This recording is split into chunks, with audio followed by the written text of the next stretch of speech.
Today's episode was sponsored by James over on Patreon, and I asked James what color it would want its patch to be, and it said red with red lettering. So, yeah, I did my best to make it visible, but I feel like there's not a chance in hell you can see that. Oh, maybe you kind of can. I'm sorry, James, I stand corrected. But yeah, let's go ahead and get this bad boy up on the wall, shall we? Yeah! So, yeah, here it is, up on the wall. In between two other red patches. God damn it. There's no way that doesn't piss me off every time I look at this background, which is a lot. I asked James if it had any special shout outs it wanted me to give, and it did. So let me just read that now. Shout out to me for turning 18 and still being 30 and flirty. Shout out to my platonic lady friend Rain for being there through my hardest points. And shout out to Elijah from Grindr who can see me typing this right now. Nice job at the thing and thanks for the stuff. I'm going to be honest with you, James. I have no idea what most of those words mean, but I'm going to assume that that's because you're some sort of youth. And that means that everything you say is deeply confusing and scary to me. I'm going to give it my best guess, though, and say happy birthday? Also, thank you very much for the sponsorship. And yeah, with that, let's go ahead and get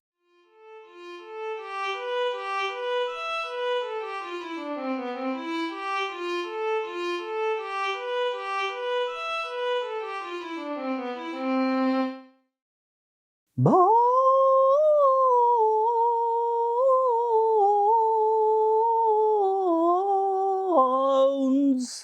She is quite autistic.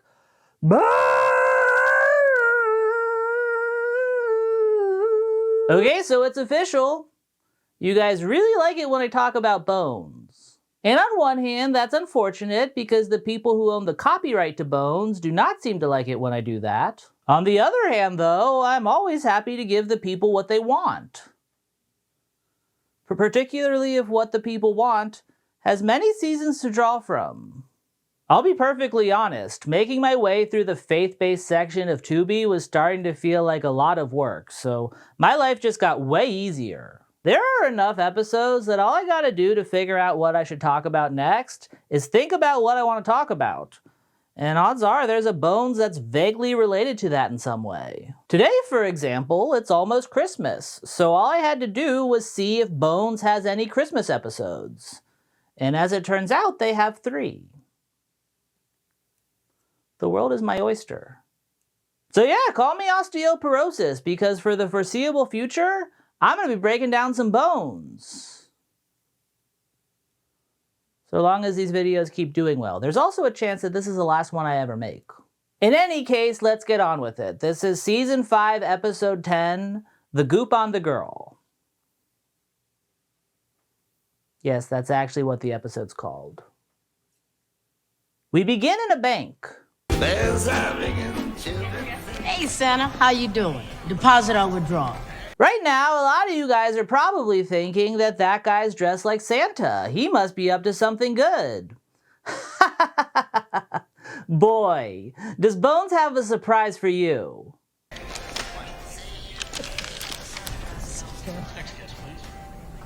Is this some sort of joke? Give me all of your money. Now. Ho ho, oh no! I'm sorry, that was inappropriate. That was probably very traumatic for that woman. But yeah, Santa has a bomb strapped to his belly, and he's waving it around this bank like a bowl full of jelly. If bowls full of jelly were used to rob people. Not really sure how that would work, though.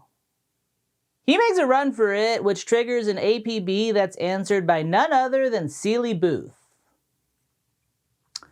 Which, yeah, I don't know if I've said this outright yet, but Booth's first name is Seely.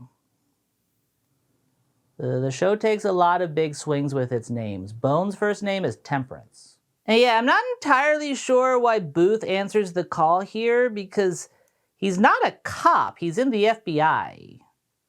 I'm pretty sure his job title is something like liaison to this universe's version of the Smithsonian, so frankly, I feel like he shouldn't even be carrying a gun. Of course he does, though, and he points it squarely at Santa Claus. You! Santa! Move him to the road. Now! Don't do this. Just walk away.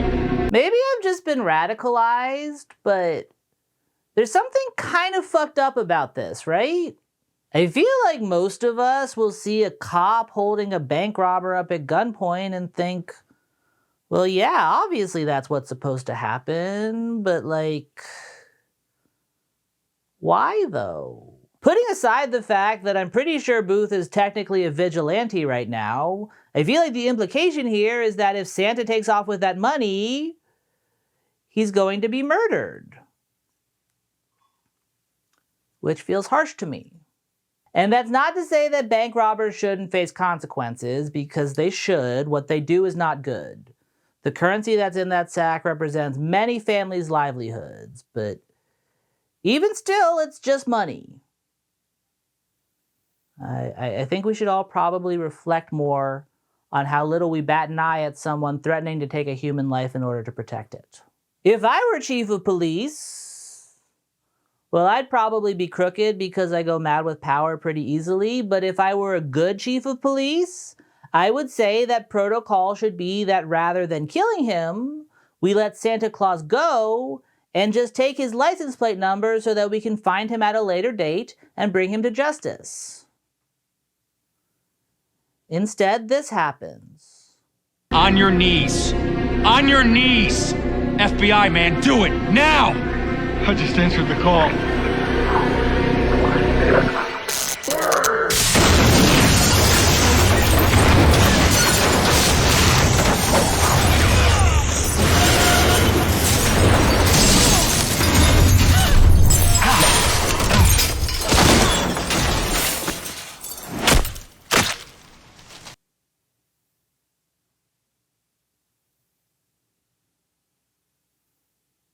Ho ho oh no? But hey, at least the money is flying around everywhere. I'll be honest, I really think that Booth made this situation a million times worse. Santa exploding might be my favorite thing that's ever happened. And what makes it extra special is just how detailed it is. This could have been a clean, bloodless death. They really could have just shown an explosion and been done with it, but well, then it wouldn't be Bones. Instead, they decided to highlight every gross thing they could manage. We see blood, flesh, there's just an eyeball flying through the air. And when all is said and done, this actually ends up being one of the more brutal things they've ever portrayed on this show, which is an interesting choice for a Christmas episode. Although actually, to be fair, I do think they're intentionally trying to be gross here in an effort to subvert expectations, which actually leads me to a little bit of a tangent that I think I need to go on. As many of you know, I made my first Bones video a while ago, and then I waited like a year before I made a second one. And at first I wasn't sure why I did things that way, but now that I've made a couple more, I'm starting to remember. First off, the copyright procedure is a bear. There's a non-zero chance that this didn't beat the claim, and none of you are actually watching this right now.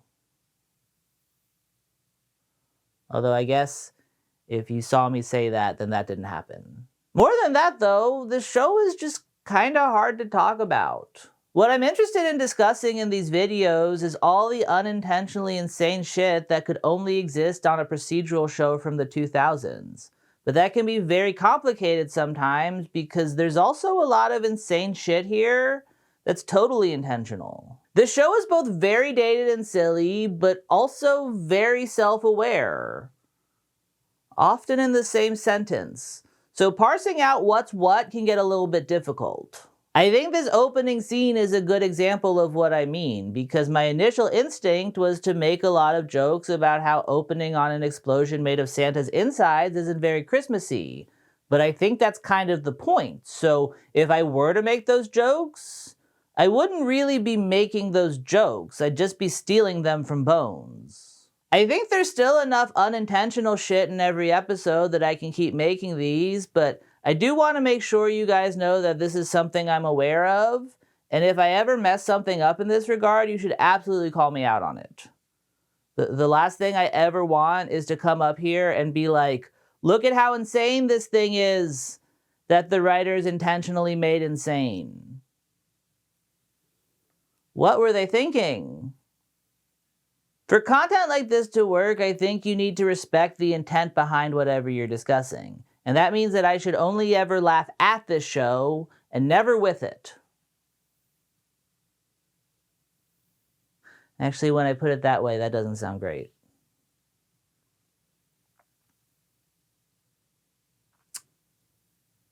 Should I reevaluate my life? Whatever though, that's a matter for future Willie, and honestly, fuck that guy. Right now, we're discussing Bones, and on Bones, Santa has just exploded. We just hurry this up because I have a witness over there.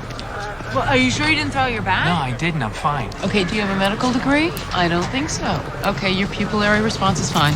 Okay, well, there you go. I'm going to go talk to my witness now. Thank you. All right, I clearly don't understand the way that law enforcement works in this country, but why exactly is that Booth's witness? The best guess I have is just because he was there, but again, he's in the FBI's, so I kind of thought that there was a more specific protocol for how they choose what to investigate than just, I happen to be in the area. Also, why is Bones there? What about this case required calling a forensic anthropologist to the scene? At first I kinda assumed that she was just there to support Booth after the explosion, but then she bags evidence and goes on to investigate this to its completion. And I feel like she's not really necessary in this situation. Like, yeah, the body does require quite a bit of forensics given that it went kaboom, but even still, the Santa Claus was in a bank, so I imagine that there's quite a bit of footage of him, and you'd think that they used that to try to ID him before calling in a world-renowned bones expert. I don't know, maybe Bones just goes wherever the grossest corpse is, because man, is this one a doozy. Frankly, I don't even think it technically qualifies as a corpse anymore. I said earlier that this episode is called The Goop on the Girl, and there's a good reason for that. Hi, I'm Special Agent Ceiling Booth. Are you okay, Miss? Hartmeyer. Georgia Hartmeyer. And no, I'm not okay. I'm covered in Human remains. All right, Bones. Calm down and let the lady finish her sentence. I get that you're an expert, but I feel pretty confident she already knows what she's covered in. But yeah, because that lady is covered in the evidence, she becomes the evidence. And that means that they have to treat her like evidence by bagging her and taking her back to the lab. I'm not even joking. They put her hair in plastic. And as it turns out, she's not the only person that got hit by Santa's flesh spray. There's a sentence I never thought I'd say. Man, you sure you're okay? Fine. Okay. He says he's fine, but they may just be a function of shock. I'm fine. You know what? I'm going to go home, grab a shower, and get cleaned up. No, Booth! I am fine. Will you just stop worrying about me? Fine is process. What? Where? Yes, indeed. That is a definite chunk of Santa. We're gonna need some bags, Cam. No. I'm sorry, Booth, but you're evidence now. Okay, seriously, what the fuck is the chain of command here? This crime scene is chaos. Bones takes Booth back to the lab and collects the viscera from his clothes, but in like a sexy way. There's spatter on the back of your collar. Spatter. I can take my own No, shot. don't. You'll compromise the evidence. Right. I'm having Christmas dinner at my place this year with my dad. Considering you've been shunted aside by your own family, I'd like to invite you. It's a sweet invitation. So? Okay, maybe I'm just not a very sexual person, but I truly don't get how two people can have this much sexual tension between them when one of those people is still covered in Santa Claus's blood. Honestly, even if he hadn't just gone through the most traumatic experience anyone has ever experienced, I still feel like Booth shouldn't be as horny as he seems to be. Oh, what was there stuff on my pants? Yeah, vascular tissue on your cocky belt buckle. Oh, right. Slides right off. And we're done. No. Huh? You have to remove your pants. All right, I'm just gonna start reciting some saints. St. Joseph, St. Peter, St. Paul, St. John, Mary Mother. He is solidly 40. Even if he has a crush on her, he should not have to work that hard to not get an erection in front of his coworker. Has he never been to a doctor before? Bones wheels Booth down the halls of the Jeffersonian in his underpants so that he can interview his witness, and that leads nowhere.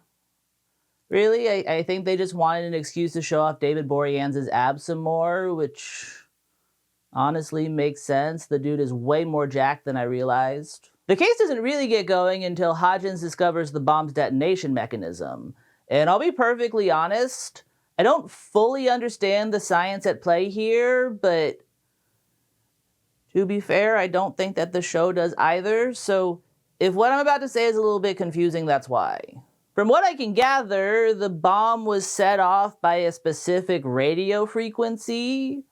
So Booth decides to trace that frequency by using Dwight D. Eisenhower's radio scanner, I think, is what's being implied here. So this is the first time I have ever borrowed anything from the Eisenhower collection. Using that old-timey radio thing, they discover that playing on that frequency is some rather incendiary talk radio. Apparently. The way Booth reacts to it, you'd think that it was the most offensive, bombastic call to violence you've ever heard, but I don't know, I feel like it's really not that bad. I'm just gonna tune in here to 27.4. Their pockets, no more. Bring down the tools of capitalist greed. Burn them like they burned us. Burn. That's him. I heard him say that. Burn them? My stars. Also, I don't know that this guy is automatically involved just because he used the word burn. A lot of people use the word burn. Hell, Ariel used the word burn and she didn't even know what fire was. Still, Booth is convinced, so he grabs a van and starts tracing the signal, and along the way we get to hear more of this guy's dangerous rhetoric. We're not one voice. We're thousands of voices. Democracy has been corrupted by the greed of big business. Burn it to the ground. Well, if he's referring to lobbyists, then he's actually correct. You agree with this clown? What about blowing up your partner, okay? Because it sounds like this creep was planning on detonating Santa right from the start. Well, that would explain the propranolol. I mean, who blows up Christmas? Who does that, Bones? I feel like I'm missing something here. This kind of just sounds like someone exercising freedom of speech, and call me a radical, but I think that's a good thing. The only legitimate arguments Booth has against what this guy is saying are predicated on the idea that he's the one who detonated the bomb. And we eventually learned that he did not. He is just some guy. So not only is Booth being kind of a fascist right now, but he's also a terrible cop. He's already decided that his suspect is guilty before he has the evidence. You're really not supposed to do that. And what makes things worse is that he's taken Bones down with him. Hear my call. Get off your ass and do something. Get up off your Do you think that's what the victim meant about answering the call? Sure as hell sounds like it. Take the next right, will you? Get up and do something? Burn him!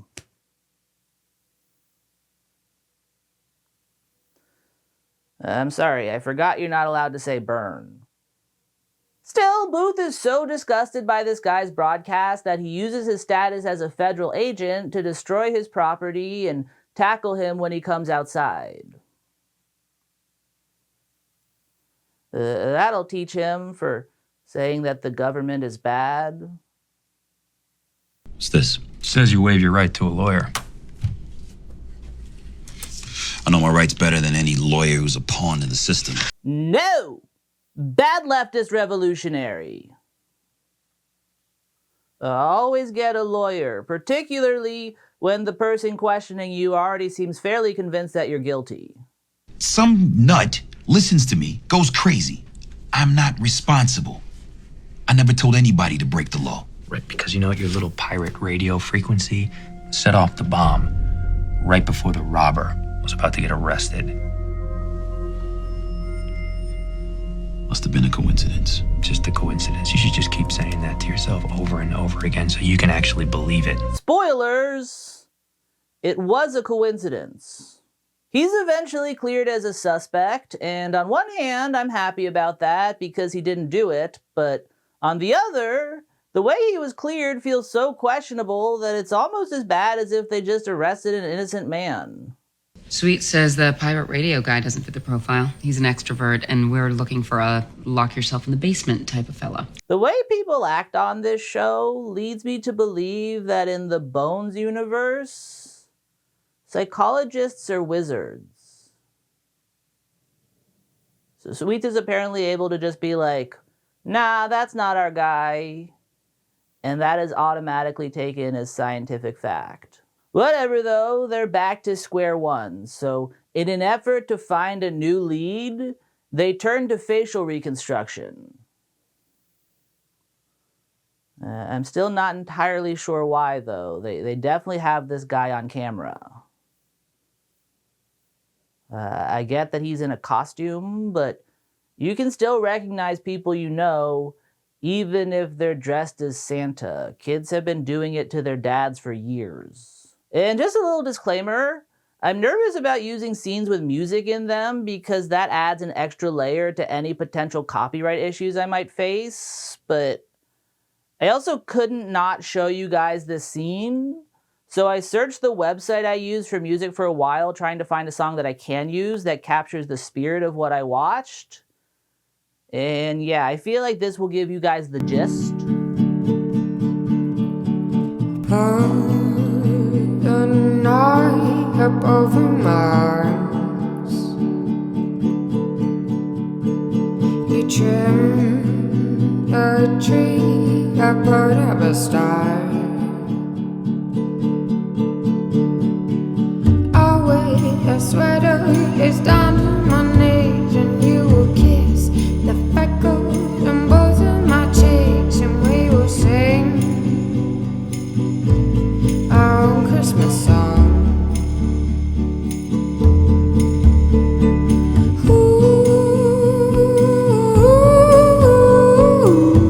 And then, just for fun, here's that same scene again, only this time it's set to a rap song about the birth of Jesus that I found while I was looking for that other song. We saw a star in the east, met the king and said our piece. As we traveled through the desert, looking for the king of heaven, bring the gold, perfume and myrrh. We search far and wide just to serve. We've arrived, Bethlehem is ahead. This is all as the prophecy said.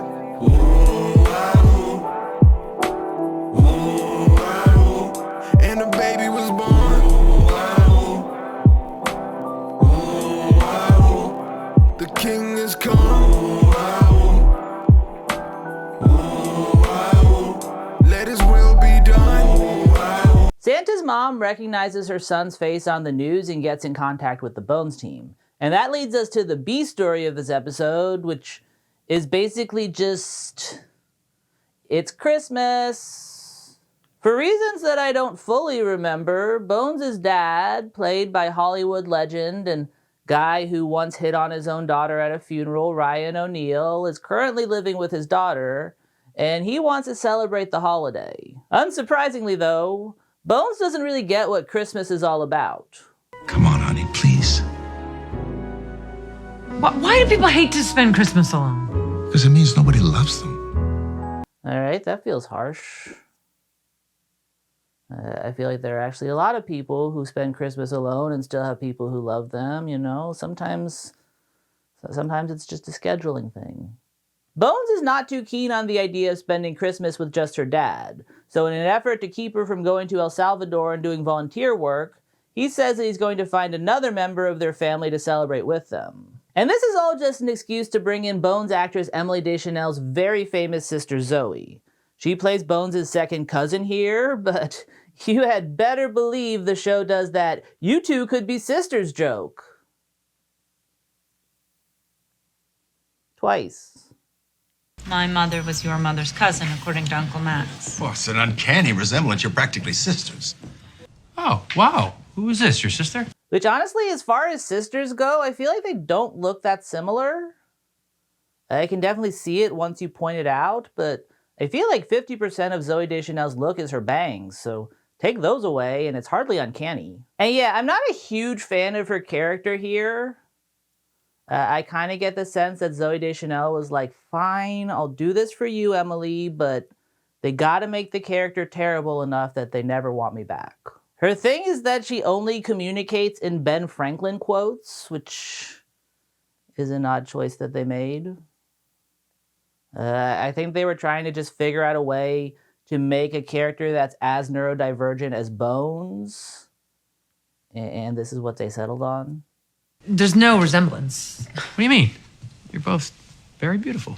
Beauty and folly are old companions. Told you, Benjamin Franklin. Right. Still, despite their many similarities, Bones does not seem to like her cousin and decides to go on her volunteer trip anyway, which I get. I don't know, I love my family, but the idea of spending the holidays with my second cousin who I've never met sounds awkward as hell. Booth thinks otherwise though, and he convinces Bones that getting annoyed with them is just part of being with families. So she stays and everyone celebrates together. And right now, some of you are probably wondering why this relates to a man dressed like Santa Claus exploding outside of a bank. And the answer is that it only kinda does. Like I said, Angela's reconstruction got the Bones team in touch with the dead guy's mother, and she tells them that she and her son were all each other had. She also insists that her son is innocent, a fact that Angela later confirms by casually inventing something that, if it existed in the real world, would probably revolutionize detective work. So I recreated the scene outside the bank. Oh, that's Booth with the cocky belt. Yeah, and this is the cab driver and Georgia Hartmeyer. Now, I factored in everything we know about the bomb's velocity and direction, including the positions of Booth, Georgia, and the cab driver prior to the blast. Okay, here we go.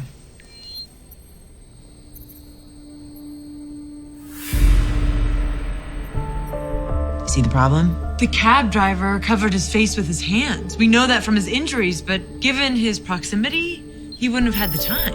Yeah. So yeah, as it turns out, the lady who got covered in goop and a nearby taxi driver were the actual bank robbers. Santa was just an exterminator that they hired and strapped a bomb onto in order to force him to do their dirty work. The way that they figure this out is that the cab driver covered his face before the bomb went off, and in order to have done that, he would have had to know that the bomb was going off before it actually did, which feels not super admissible in court to me, but it does lead to one of my favorite parts of the episode. The fact that his hands were covering his face is very important to the story, so they had to highlight it as best as they could. And that means that there are a bunch of pictures of him going like, wait, why am I acting it out? I can just show you. See, it's very silly. As for the pirate radio guy, like I said, he really had nothing to do with this. The bomb went off by accident because it was set to the same frequency as his radio station, and someone nearby just happened to be listening while this all went down. I think. I don't know, I still don't super get the explanations that they give for that part of this episode, but I don't know, just go with it. And again, you guys are all probably wondering what the fuck this has to do with Bones spending Christmas with her dad and second cousin. And the answer is, well, that it doesn't really, but it does have to do with the lesson that she learns from spending Christmas with her dad and second cousin. Kind of. I don't know, the second cousin is pretty unnecessary, I'll be honest. Somberly reconstructing the Santa Claus's face seems to have awakened something in Angela, because once she proves his innocence, she starts waxing poetic about the fact that before he was a pile of goop, he was a man. You know all those jokes that I made about Santa ruining Christmas? I suck. Well, at the time you made those jokes, you weren't aware that Holden was a patsy. You don't think that sometimes we forget those bones out there are people?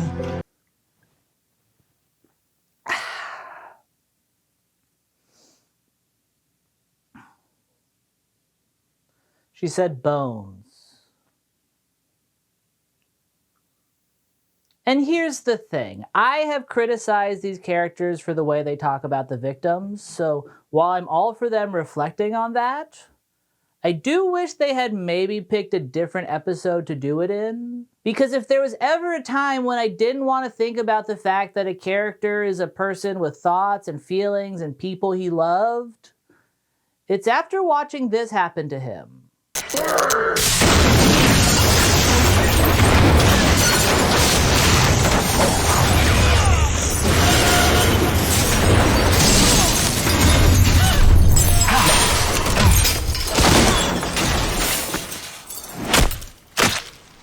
Still, Angela's words seem to affect Bones, and when she learns that the mother will be burying her son alone on Christmas Day, she remembers what her father told her. Max told me that being alone at Christmas means that nobody loves you. And while again, feels like a harsh statement to me, it does inspire Bones to be there for the woman during her hour of need. And then, just to tie things all together in a nice little Christmas bow, the entire heartwarming scene is set to the sound of one last broadcast from the pirate radio guy, only this time, his words are less bombastic and more hopeful. A man died this week. By all accounts, he was a good man. Loved his mother, worked hard, shouldered his responsibilities. He's a man that any one of us would be proud to call friend. Star of wonder in the heavens. I killed him with this microphone. I killed him by going on these airwaves and sharing my rage with you, spreading my rage.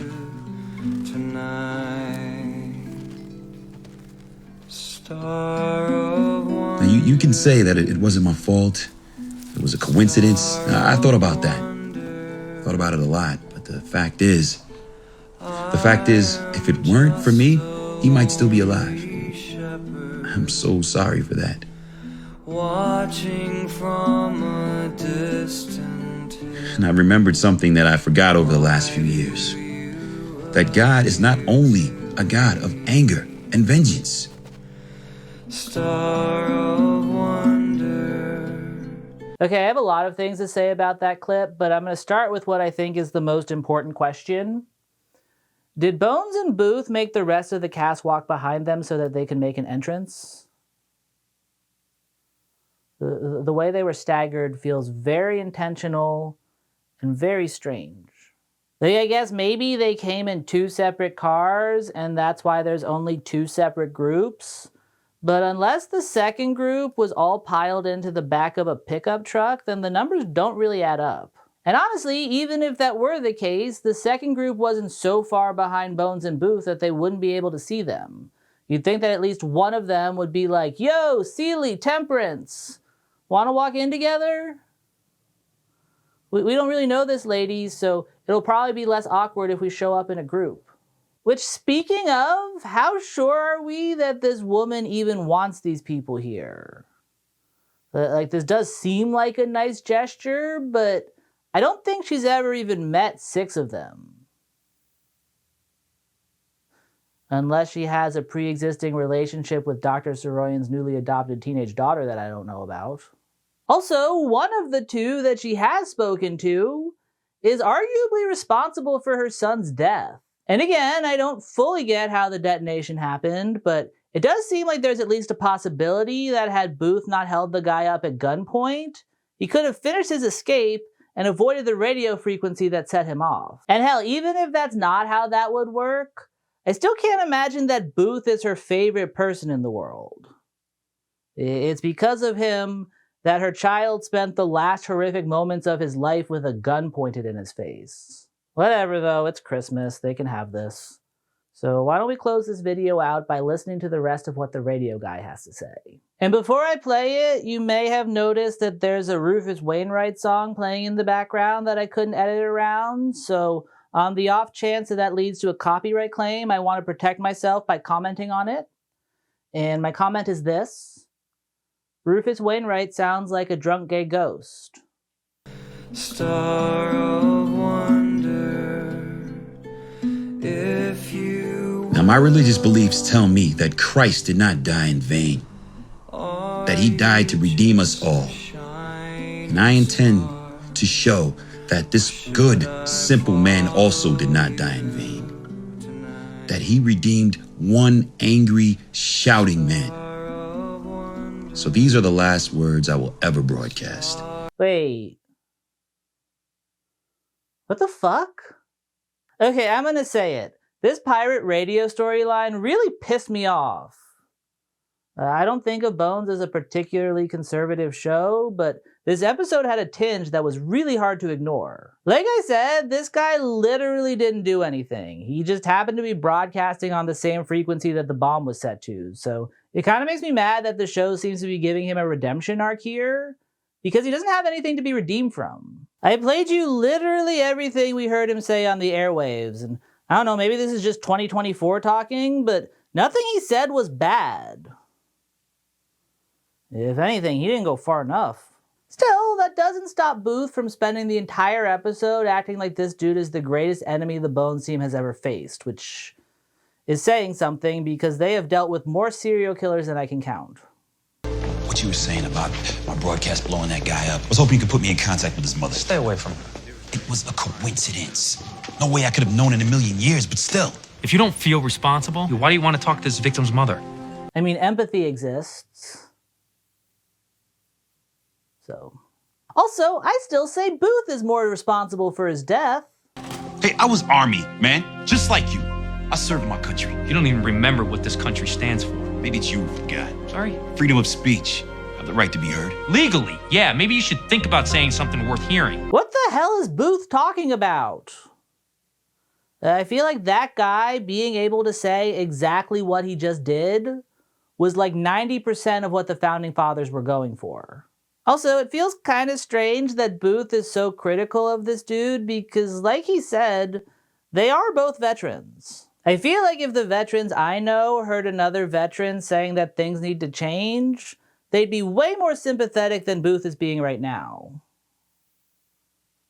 I don't know, maybe I'm wrong, but it's always felt to me like there's this weird unspoken thing there where even if you disagree with someone, you know enough about what they went through, having gone through it yourself, to at the very least think like, they probably have their reasons. Which, speaking of Booth being a veteran, when he was in the military, he was a sniper. If there's one questionable thing about the guy's broadcast, it's that what he's saying might incite violence. But clearly Booth believes that violence is okay if it's for a cause you believe in. If he didn't, he wouldn't have gone overseas to shoot people in the head. And honestly, it's not just the radio storyline.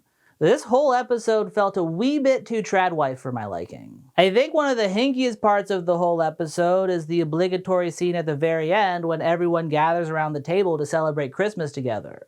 What do we do now? Let's say a prayer. No, no prayer. Not in my place. Bones, I always pray. Maybe just a moment of silence. Hold hands.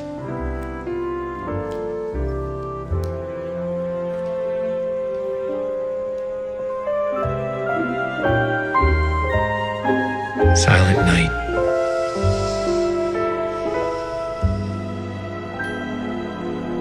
I don't know, maybe it's just because I just watched how pissy she gets when a Muslim prays, but something about that just didn't sit right with me. Bones hates religion.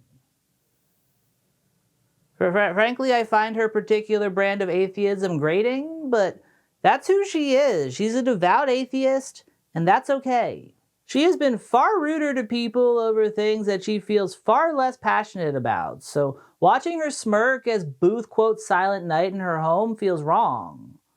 It feels like the implication of the scene is like, look, he's getting to her. She may be a hard-headed, overly analytical, neurodivergent weirdo now, but maybe with the spirit of Christmas and the power of Booth's penis, one day she'll be normal.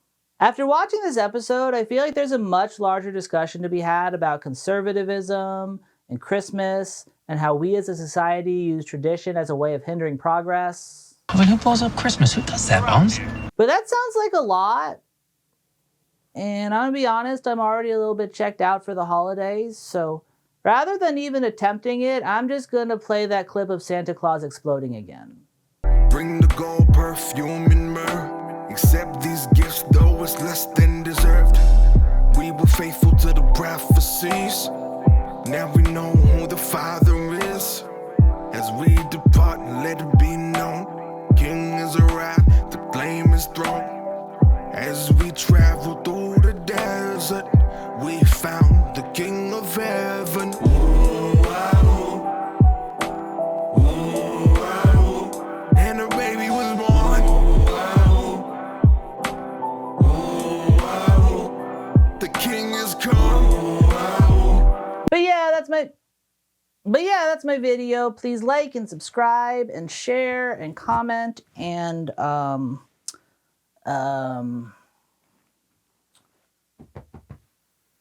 don't know, you know what to do.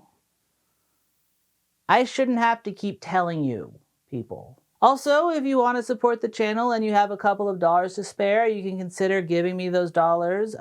One way is through Super Thanks, which, speaking of, I have some Super Thanks that I need to Super Thanks back. Thank you to Jenny Laco 5396, Mark Z 7920,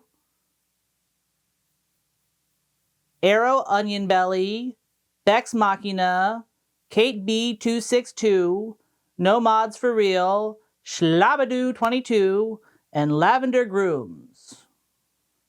Thank you guys very much. Super thanks. I should not wink on camera. Another way to support the channel is by signing up for Patreon or becoming a member, which, speaking of surprising nobody, I did not get my ass in gear in time, so there's still time. If you guys want this scarf, you just need to become a member and put your name in the thing where it says, do you want a scarf? And be in the United States, and then there will be a raffle, and one person will get this scarf. I give you all the scarf, but there's only one of them. And yeah, that's my video. Goodbye. Hello. Time for me to pose for a thumbnail while my patron's names scroll down the screen. And I think for this one, I don't know, I'm going to call the video like the Christmas episode of Bones is weirdly fascist, because that seems very evocative. So I just need to act out reacting to a fascist. I don't know how to do that. I guess hiding in my house. This year is going to be weird. Anyway, I guess I'll just be confused more than anything. Like, Bones?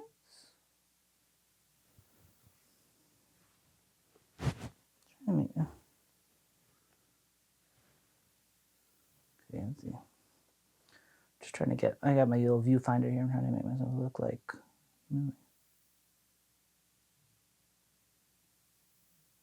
What?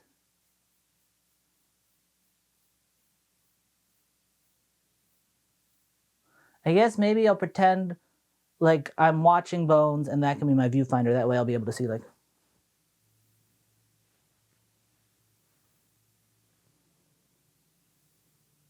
What? Bones.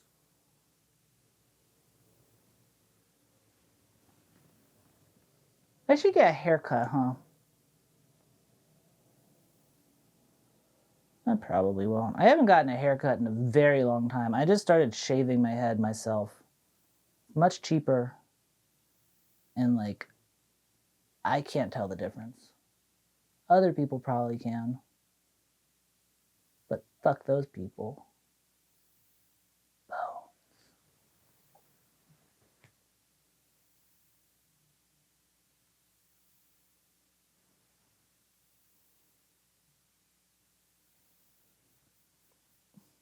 I don't like when I always like...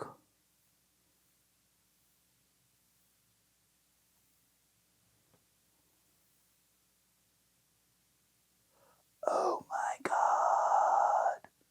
Santa exploded.